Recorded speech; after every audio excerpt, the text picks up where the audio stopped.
In the midst of the fiercest Dakota winter, our determined heroine, Anna, collapses on the brink of freezing to death, only to be found and saved by a mysterious Lakota hunter, Painted Hawk. That moment when he carries her through waist-deep snow and certain doom might be the most heart-stopping part of this entire story. Yet it is only the beginning.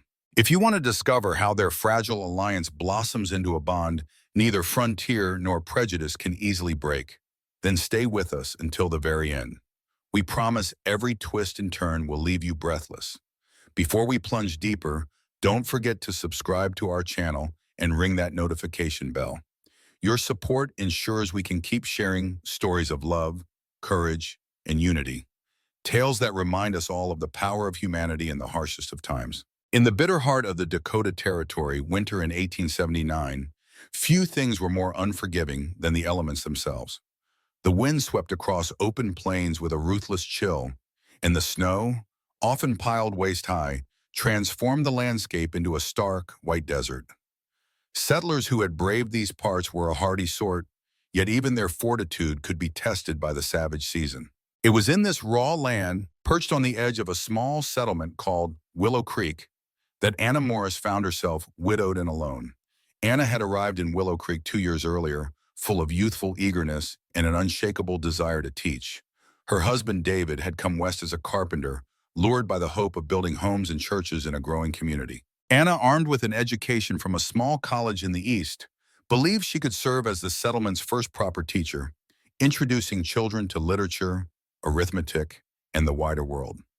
For a time, it seemed they had planted themselves in a place ready for growth and progress. Tragedy, however, had a way of finding even the most optimistic souls. A bout of influenza swept through Willow Creek at the onset of winter, and many families lost someone dear. David took ill during the first wave and never recovered, leaving Anna a childless widow at 33. In the initial days after his passing, the townsfolk expressed sympathy, offering meals and condolences. But as weeks wore on, sympathy turned to polite distance. Without David's income, Anna was no longer able to keep up her small house in the style deemed respectable. Rumors circulated. Some whispered that a widow's sorrow was too depressing for the children, while others questioned whether she possessed the moral fortitude to continue teaching. Nevertheless, Anna struggled to maintain her dignity. She sold off David's carpentry tools to buy food and tried to stretch her modest savings. Willow Creek's mayor, Edmund Harris, paid her a formal visit one afternoon to inform her that her temporary post as a teacher would not be renewed come spring. Anna had never felt so humiliated. As if the heartbreak of losing her husband were not enough, her life's calling, imparting knowledge, was snatched away by those who decided her status as a widow made her unsuitable for the role. Mayor Harris, a stout man with round spectacles, spoke of practicalities and how the town needed a different kind of educator. He maintained a superficial politeness, but it was clear the decision was final. When he suggested she follow the neighboring Wallace family to Fort Sheridan, purportedly to find work as a seamstress or housekeeper, Anna felt her pride sting. She had graduated from a reputable school. She had taught children to read and write. She had introduced them to distant lands through geography lessons. And now they deemed her fit for sewing clothes and scrubbing floors. That night, she barely slept. The next morning, she watched through her frosted window as the Wallace family's wagon creaked past her house without a single stop or word of farewell. It was likely that Mayor Harris had told them she would not be joining them after all. If they spared a thought for the widow left behind, they gave no sign of it. Over the following days, the temperature dropped mercilessly, and so did Anna's meager stock of food and firewood. She began to burn anything she could spare, including broken furniture and scraps of old lesson materials. Hunger pangs kept her awake at night. Her life had become precarious in a way she never thought possible. Shortly thereafter, another blow to her spirit arrived in the form of William Bradley, Willow Creek's shopkeeper and moneylender. He trudged through deep snow toward her small home one late afternoon, his collar turned up against the frigid wind. Anna, peeking through a crack in her front door, recognized the determined set of his jaw. He did not come bearing charity. Bradley wasted no time when she let him in, eyes sweeping the nearly barren rooms. He reminded her of the outstanding debt she had accumulated since David's death, a debt she could no longer defer. In curt tones, he remarked that her taxes would be due in spring, and without David to keep up the payments, she would likely lose the house. Anna bristled at his lack of decorum. "This is my home," she insisted, but Bradley merely shrugged, unperturbed by her desperation. He left her with a thinly veiled warning. Pride would not fill an empty belly nor heat an ice-cold room. Alone again, Anna felt her world contract to the size of her meager fireplace. Each morning, she woke to find a fresh layer of frost on her blankets and the water bucket frozen solid. Each afternoon, she scavenged for fallen branches near her property line, praying the wind might blow down enough kindling to sustain another night's fire. She rationed the last bits of flour, beans, and preserved fruit in her pantry, hoping they might stretch for one more week. She had attempted to speak with a few townsfolk, only to be met with awkward silences or kind words that held no true help. Within that silent cruelty, Anna recognized that Willow Creek had judged her expendable. Desperate times often breed desperate plans. Anna began to contemplate a journey to the next settlement, Cypress Junction, located some 15 miles to the northwest, though she had never seen it herself. On the best of days, traveling that distance would be risky for a lone woman with scant provisions. In the midst of a brutal Dakota winter, it bordered on madness. Yet in Willow Creek, she was certain to starve or freeze, whichever came first. So in the early morning darkness of a day she could no longer distinguish from the others, Anna packed what little remained. A compass David had once used, a knife she scarcely knew how to handle, a small tin of matches wrapped in oilcloth, and the last morsels of her food. She dressed in every layer she owned, pulling on a threadbare coat and wrapping her wool scarf tight around her face. The wind had softened overnight, offering a brief window of relative calm. Snowdrifts still reached knee-high in places, and the cold stung her lungs with every breath. She set out to the northwest, following her compass in the faint light of a sun that seemed perpetually hidden by a veil of clouds. Hour after hour, she trudged through the white wilderness, sinking with each step until she could barely lift her feet. By noon, clouds gathered and the wind returned with a vengeance. Ice crystals lashed her cheeks, robbing her of direction. In the haze of blowing snow, Anna's sense of time and space dissolved. She pushed forward, mind numb with cold, until dusk began to cloak the land. With darkness descending and her limbs growing dangerously weak, Anna sought any sign of shelter in the endless expanse of white. She spotted a cluster of pines in the distance, their dark needles offering the only color in a world of gray and white. Stumbling toward those trees, she collapsed beneath the lowest boughs of the largest pine, wrapping her threadbare coat and scarf around herself as best she could. She could feel the cold seeping through every layer of fabric, like an unrelenting tide creeping higher. Sleet pelted the branches overhead, and the wind howled as though determined to extinguish what little life remained in her. In the dim recesses of her mind, she clung to David's memory. She recalled the warmth of his hands shaping the wooden desk where she would sit to plan her lessons. She remembered the laughter they once shared over simple dinners in that small house in Willow Creek. Now she was alone, the final link to the dream they had both chased out here on the frontier. If this was the end, she thought, perhaps she might soon see his face again. Her eyes drooped with an overpowering heaviness, and she sensed the peril. Sleep would mean certain death in the freezing storm. She tried to shake herself awake, but her body refused. The numbness was almost comforting, a deceptive warmth that signaled her core temperature was plummeting. Amid the roar of the wind, another sound penetrated her fading consciousness. At first, she thought it might be some trick of the storm. Then it grew louder, crunching steps approaching through the snow. Fear gave her a brief surge of energy. Could it be a desperate traveler? Or worse, an outlaw? Her trembling fingers closed around the hilt of David's knife, though she doubted she could wield it effectively. The branches parted and a figure appeared, silhouetted against the storm.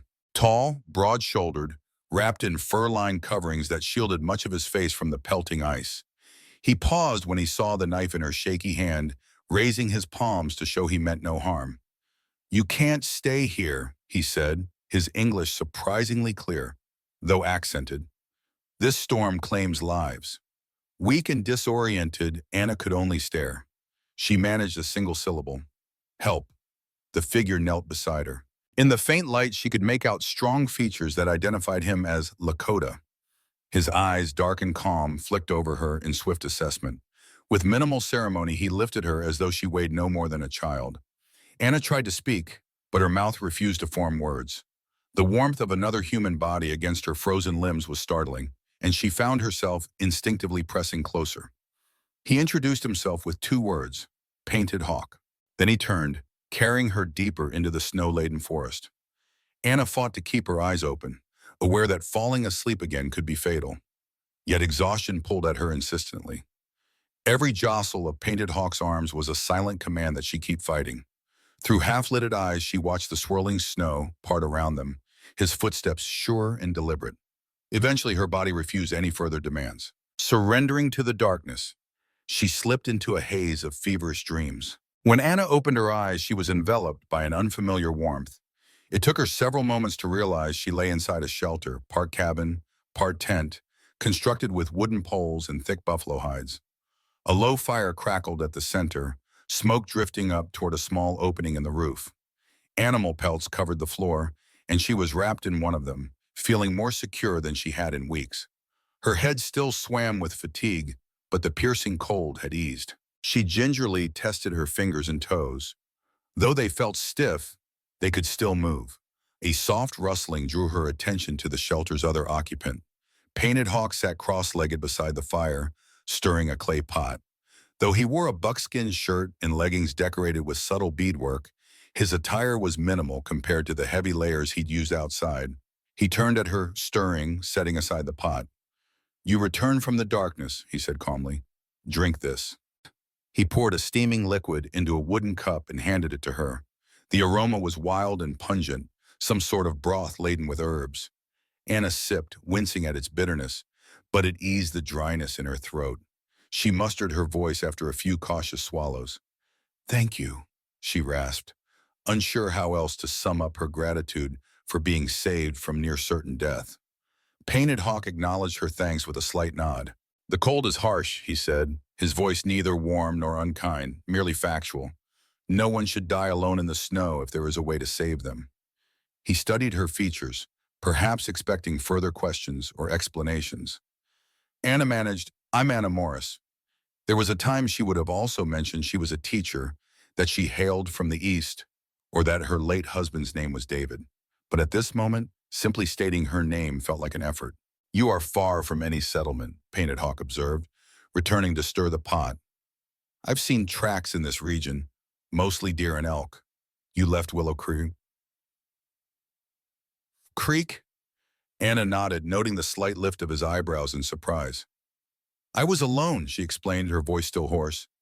"They had no place for me anymore." She had neither the strength nor the inclination to detail the humiliations of her final weeks there. Painted Hawk did not press. Instead, he motioned for her to take another sip, and she obeyed, finding that each swallow restored a bit more warmth to her limbs. The hours that followed blurred into intervals of fitful rest, interspersed with Painted Hawk offering more broth or adjusting the fire. Occasionally, he would speak in Lakota under his breath, as if reciting a prayer or a story. Though Anna understood not a word, she found the gentle cadence oddly reassuring. As she dozed, fragments of her own life paraded through her mind. David's smiling face, the rows of books in the Willow Creek schoolhouse, the red dress she wore on her wedding day. Each memory faded into the crackle of the fire, replaced by the reality of this unfamiliar shelter where her rescuer moved with practiced calm. Over time, Anna's shivering eased, and the strength slowly crept back into her body. By the third day in Painted Hawk's winter shelter, Anna had regained enough strength to sit up unaided. At first light, she awoke to find him readying a small portion of dried meat to steep in heated water, creating a makeshift stew. Despite her hunger, she was more captivated by the methodical way he worked, each motion deliberate and precise. He handed her a bowl of the stew. "You need real food now," he said, "not just broth." She accepted gratefully, conscious of the faint tremor in her hands. The meal tasted earthy and strong, filling her with a sense of vitality she had sorely missed.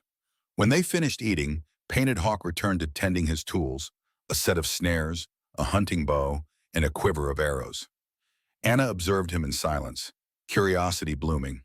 She recalled how back in Willow Creek, many folks perpetuated images of wild Indians who roamed aimlessly. Yet here was a man whose every action testified to skill and foresight. He had dried herbs meticulously labeled with small leather strips, a supply of cured meat neatly hung away from dampness, and an intricately structured hide shelter that stood firm against winter's fury. She summoned courage to speak more than a few words. You saved me," she began awkwardly. "I'd like to find a way to repay you." Painted Hawk set aside a trapping snare he was inspecting. "You have knowledge," he replied, tapping the side of his temple. "Teach me your letters and numbers, so I can read and write in them. That will be payment enough." Anna blinked. "You want me to teach you English?" He nodded. "I know some from the mission schools and from guiding men who explore Lakota lands. But to read and write well, this I do not have." The proposition invigorated her. Despite her exhaustion, the spark of her vocation flared in her chest. For months, she had been denied the chance to stand at a blackboard and guide young minds through the intricacies of language and arithmetic. "I can do that," she affirmed, her voice steady. "But I have no chalkboard, no paper." Painted Hawk rose, crossing to a small wooden chest. He withdrew a few worn sheets of parchment, a nub of charcoal, and a battered copy of a book Anna recognized as a popular frontier printing of Paradise Lost. "I traded for these," he explained, "but I read only some of the simpler lines." Anna's heart quickened. She traced a hand over the faded cover, recalling a copy she had once shown her older students. "We can start wherever you like," she told him. For the first time in weeks, perhaps months, she felt a sense of purpose returning to her. Her posture straightened, the echoes of her old classroom voice returning as she gave instructions on forming letters, matching each sound to its symbolic shape. Painted Hawk listened intently, repeating letters under his breath as he etched them on the parchment. The lessons continued through the morning, each passing hour giving Anna a deeper appreciation for the man who had saved her life. He was neither savage nor naive, but inquisitive, disciplined, and keenly perceptive. Later that day, he took her outside to show her how he gathered and stored pine branches for firewood. He demonstrated how to walk in snowshoes, stepping carefully in a slow, rolling gait that minimized the risk of sinking into drifts. Anna realized her life depended on understanding such skills. She practiced diligently, stumbling but persisting. She discovered a part of her that refused to yield to defeat, a fire within her that matched the winter's fierce spirit. By the time a week had passed, Anna's health had improved markedly. She was no longer the trembling wraith Painted Hawk had carried out of the storm. Each day, she rose early to practice the survival techniques he taught, gathering wood, melting snow for drinking water, and learning to recognize rabbit or fox tracks around their camp. In turn, every late afternoon, Painted Hawk set aside their chores to study the English alphabet, arithmetic, and the fundamentals of sentence structure. Their worlds mingled in these lessons, a give and take that bound them closer than either could have expected. In the quiet evenings, they often exchanged stories.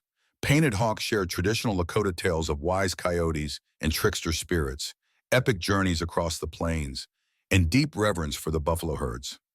Anna, in return, recounted snippets of classical literature and poems from the textbooks she once used in Willow Creek. She spoke of Shakespeare's lines that once thrilled her students, carefully translating archaic phrases into simpler words.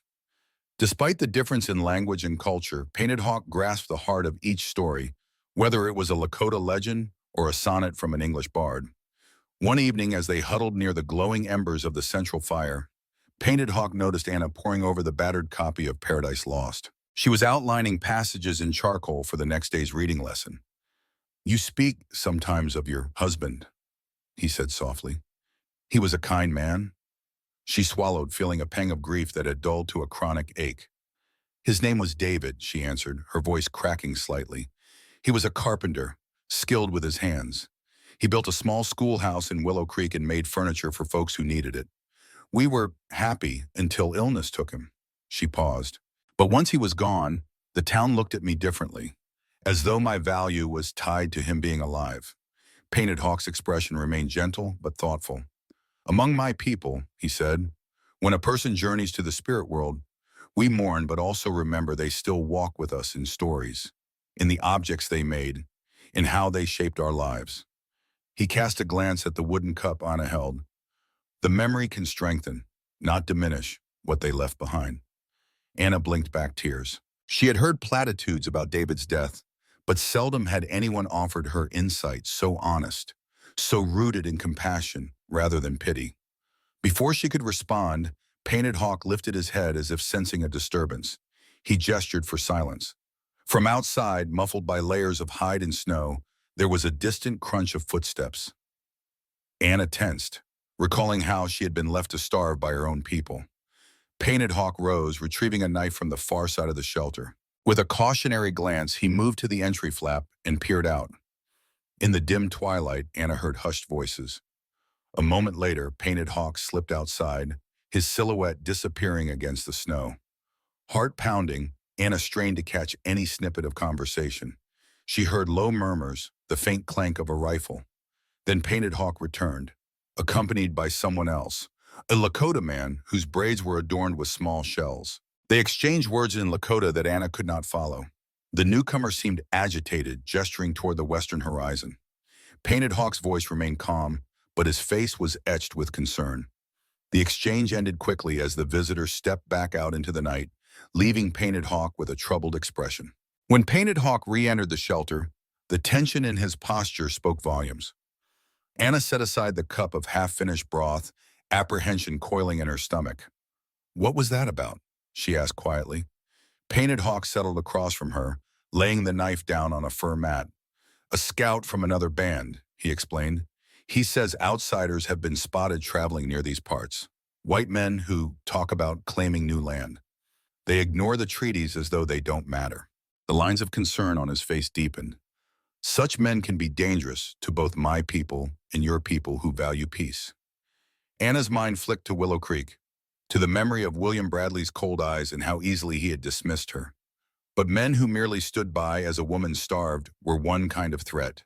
Armed men who pushed into native land with greed and firearms were another matter entirely. "Do you think they'll come here?" she asked, her voice low. Painted Hawk paused. "Winter is still fierce, but the talk is about gold in the hills. Rumors that draw men regardless of snow or ice. Some might pass close by, looking for easier routes when spring arrives." From that night on, a sense of watchfulness seeped into their daily routines. Painted Hawk scouted the surrounding area more frequently, checking for tracks that did not belong to wildlife. He taught Anna how to identify footprints or hoof prints that might indicate new arrivals. Meanwhile, the bond between them continued to grow. Anna was no longer a near corpse stumbling into survival. She was gaining strength and skill, learning to tie knots for snares and to identify which pines yielded the most efficient kindling. Painted Hawk was no longer just a rescuer. He was her pupil, mastering increasingly complex English passages and devouring knowledge about geography, math, and the very traditions of white schooling. It was during one of these lessons, while Painted Hawk struggled to pronounce irregular English verbs, that they heard approaching voices. This time, it was not a single Lakota scout, but three newcomers. Anna and Painted Hawk glanced at each other. They quickly hid the small sheaf of parchment and the charcoal writing utensils, not wanting to display resources that might tempt strangers. Stepping outside, they found themselves facing a short, bearded white man flanked by two companions. One, a lanky youth with nervous eyes, the other, a taciturn native man from a different tribe, judging by his attire. The bearded man introduced himself as Benton Reed, his voice carrying the brash confidence of a seasoned frontiersman. He aimed a peculiar smile at Anna, taking in her patched-together coat and the Lakota shelter behind her. "Well, this is a sight," he drawled. "A woman out here in the dead of winter, all cozy with—" He turned his attention to Painted Hawk, eyebrows lifting in mock surprise. "Didn't expect to find civilized conversation out in these parts."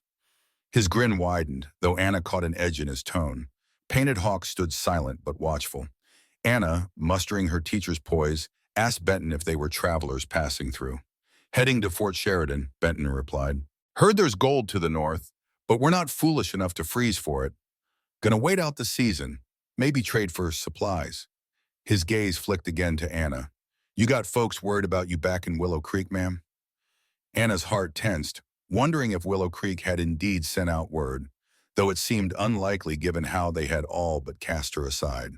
"I'm traveling on my own business," she said tersely. "Painted Hawk here saved my life." Benton Reed did not hide his skepticism. He gestured toward the Lakota hunter. "And you're sticking with him, are you?" The question bristled with condescension, as though Painted Hawk were nothing more than a curiosity or tool. Anna felt a flush of indignation creep up her neck. Before she could answer, Painted Hawk spoke calmly, his voice steady despite the tension. She does not need your permission to stay alive. Benton let out a hollow chuckle. Easy now, friend. Just saying it's unusual is all. The man's two companions remained on horseback a few yards away, one appearing deeply uncomfortable, the other expressionless. Anna tried to end the conversation politely.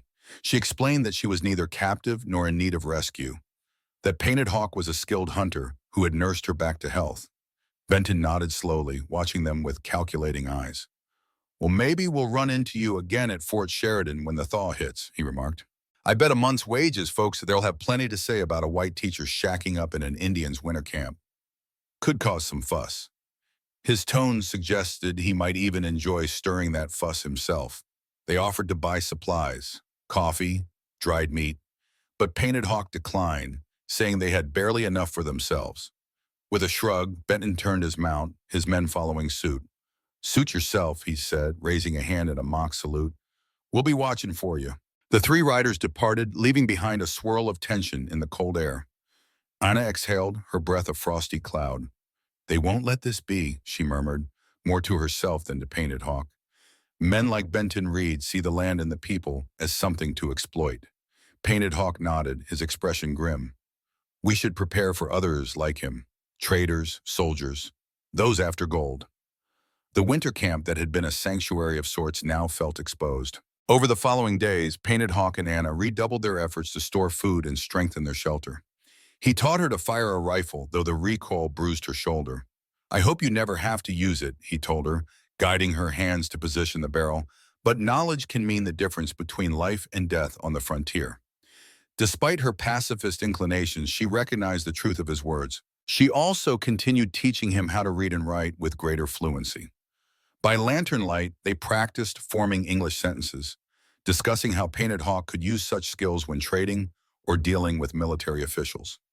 Sometimes they spoke of the future, of how a teacher might serve Lakota children who wanted to learn the language forced upon them by treaty schools.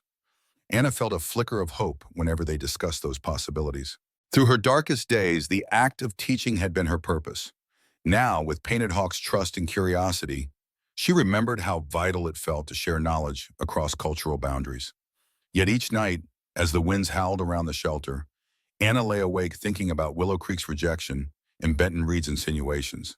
She imagined returning to a white settlement, forced to justify her time with Painted Hawk as though it were an offense. And what of Painted Hawk himself? The more she understood of his world, the more she saw how precariously he walked between his people's traditions and the wave of white expansion. Her presence would only complicate matters. One late evening, Painted Hawk softly said, "We will face spring soon. The trail's open, and others will come. We must decide our path before they decide it for us." March arrived with a surprising thaw, the sun growing in strength and the drifts shrinking by the day. The transformation felt abrupt after weeks of enduring sub-zero temperatures. Snowmelt trickled into rivulets, forming muddy streams along the low ground. Painted Hawk advised caution. The land deceives when it thaws. Mud can trap wagons. Swift water can sweep away the unprepared. But readiness was forced upon them sooner than expected. One clear morning, just as they were deciding whether to break camp, Painted Hawk noticed horse tracks encircling their shelter's vicinity. 4 sets, likely from fresh arrivals. He signaled for Anna to stay inside as he scouted. Returning, he reported that men in uniform, almost certainly soldiers, had come looking around while they were still asleep. Anna's heart raced. If the army had arrived, it meant Benton Reed or someone like him had indeed reported them. And the official reason would almost surely be that a white woman was held by a Lakota man, whether voluntarily or not. Painted Hawk's face was grim. We must speak to them. Better we come out than wait for them to break in. Show them no fear. Anna's pulse quickened. She recalled how the townsfolk of Willow Creek had turned their backs when she was vulnerable. Could she trust any official authority now? Nonetheless, they could not hide forever. Together they stepped outside, arms raised to show no hostile intent. 4 cavalry soldiers waited, one wearing a lieutenant's insignia. The officer, Lieutenant Mayfield by his introduction, looked genuinely startled to see Anna approach so calmly. "Mrs. Morris," he said hesitantly, scanning her attire, which was part frontier patchwork, part Lakota stitching. We'd heard, well, that you might be in need of rescue. Anna set her jaw, meeting his gaze evenly. I don't need rescuing, Lieutenant. Painted Hawk saved my life 2 months ago, and I have stayed with him by choice. The soldiers exchanged glances. Mayfield, to his credit, did not immediately brandish accusations. I've been sent under orders from Fort Sheridan, he explained, to ensure your safety. We received word from a Benton Reed claiming you were in danger. Anna almost laughed at the irony. Benton Reed spoke of danger even as he roved the land in search of opportunities to exploit. Painted Hawk stood beside her, silent but poised, his rifle slung across his back in a way that conveyed both readiness and restraint. There's no danger here, Anna reiterated. My only threat was freezing in the snow before Painted Hawk intervened. Mayfield cleared his throat. We're not in the business of separating those who are joined of their own will, ma'am, but you must understand the concerns. The territory is on edge. Many see any partnership between a settler and a native as complicated. Anna knew that was a mild way to put it. She also recognized Painted Hawk's slight shift in posture, a readiness for offense or defense if the situation turned. Softening her tone, she decided to diffuse the tension. Lieutenant, Painted Hawk and I had already planned to travel to Fort Sheridan. He speaks English, has traded with the Army before, and we've been preparing to leave this camp. If you feel compelled to escort me, then by all means do so. Relief flickered on Mayfield's features. I'll notify my men will accompany you, but you must present yourself to Colonel Harlan upon arrival. He'll want a full account. Anna glanced at Painted Hawk, who gave the faintest nod. Whether Colonel Harlan would be sympathetic or not remained to be seen. But for now, there seemed little choice but to comply. Breaking down the winter camp was an exercise in bittersweet efficiency. Anna packed the precious few books and parchment into a small leather satchel, sealed against the damp with pine resin. Painted Hawk dismantled the hide walls of the shelter, folding them carefully for transport. Each action reminded Anna of the sanctuary these walls had provided through the darkest months. This was the place where she, a widow on the brink of death, had found not just physical salvation, but a renewed sense of purpose. The journey to Fort Sheridan, escorted by Lieutenant Mayfield's troop, was both easier and more fraught than she imagined. Easier because the soldiers cleared the way, ensuring they encountered no trouble from other travelers. More fraught because it was impossible to ignore the watchful eyes of the men. Their uneasy glances spoke of preconceived notions about an alliance between a white woman and a Lakota hunter. Each evening, Painted Hawk and Anna would pitch a simple makeshift shelter away from the soldiers side by side. The soldiers, in turn, set their own camp, close enough to keep an eye on the unusual pair, as Anna overheard one man mutter. When they finally crested the last ridge and beheld Fort Sheridan, a knot tightened in Anna's stomach. The fort was larger than she had imagined. A bustle of wooden structures and tents spread along the banks of the Missouri River. Smoke curled from multiple chimneys, and the clap of hammers revealed new buildings under construction. Civilians mingled with soldiers in muddy streets, wagons hauling supplies, children darting around corners.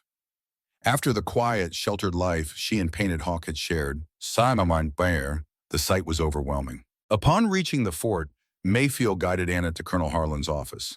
Painted Hawk was directed to wait outside, watched by two soldiers who stood at rigid attention.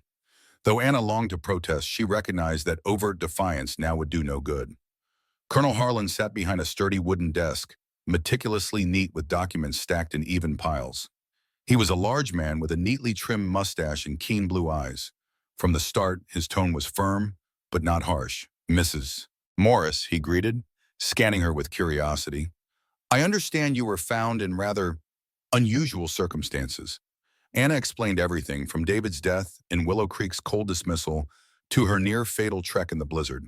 She described Painted Hawk's rescue, how he had nursed her to health, and their subsequent decision to remain together for safety and shared learning. Colonel Harlan listened intently, occasionally jotting notes. When she finished, he folded his hands. You realize the complexities here.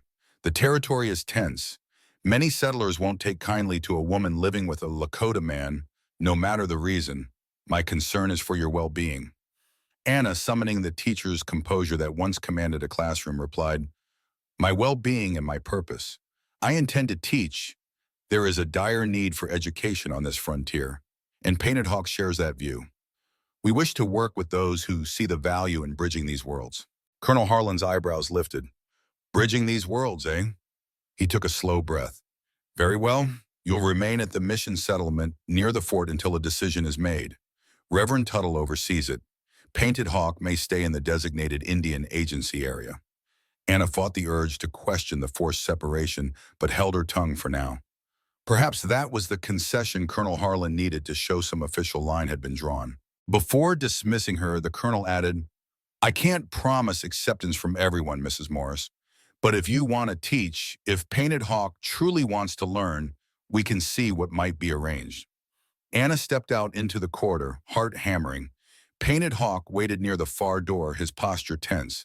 She managed a small smile, an indication that for now they had not been torn apart. They would face society's judgments in the swirl of tensions in the Dakota Territory together, armed with lessons learned in a winter camp that had become their unlikely home. Though the storms of prejudice and conflict loomed as surely as the coming spring floods, Anna knew something else with absolute certainty.